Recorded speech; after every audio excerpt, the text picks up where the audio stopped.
opposite. So some of your plays have raised some questions and had some pushbacks.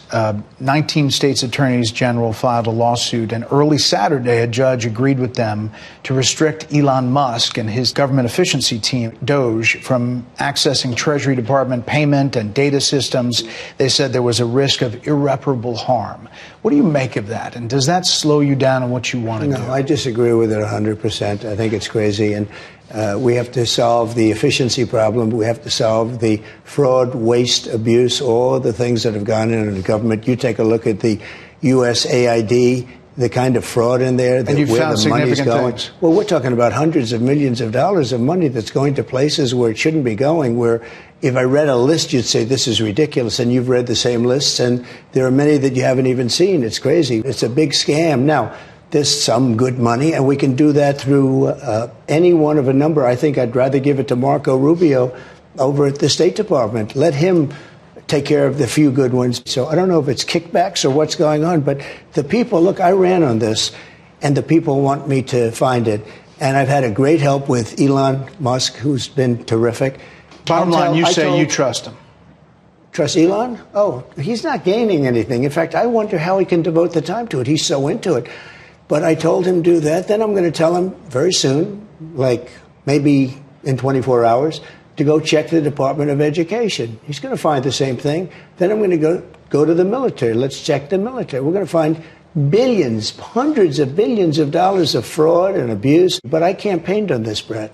You announced tariffs on Canada and Mexico. You immediately got action from both of them on border security and drug interdiction. I did. A lot of action. Is that good enough? Expected. Is that good enough? No, it's not good enough. So more needed in 30 days. Something has to happen. It's not sustainable.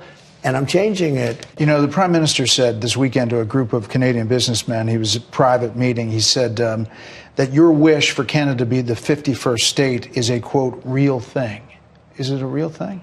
Yeah, it is. I think Canada would be much better off being a 51st state because we lose $200 billion a year with Canada, and I'm not going to let that happen. It's too much. Why are we paying $200 billion a year, essentially in subsidy to Canada? Now, if they're a 51st state, I don't mind doing it. You said the tariff is a beautiful word. There are some signs in the markets, consumer confidence, that they're a little jittery.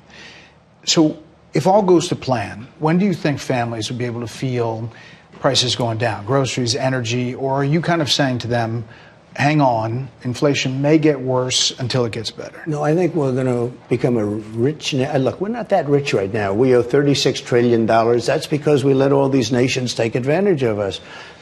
Same thing, like $200 billion with Canada. We owe $300. We have a deficit with Mexico of $350 billion. I'm not going to do that. I'm not going to let that happen. Sports has always been something that Americans rally around to come together. They really do. You won the popular vote. You won all the swing states. Have you thought about how to try to bring the country together, to reach out or to find common ground? Have you thought about that or how that might go? I'd love to do it. But I would say this. We have to come together. But to come together, there's only one thing that's going to do it, and that's massive success. Success will bring the country together, but it's hard. And I say it's hard. I just signed a bill allowing for women not to have to be punished by men in sports. In other words, men are not going to be allowed to play in sports against women. It's ridiculous.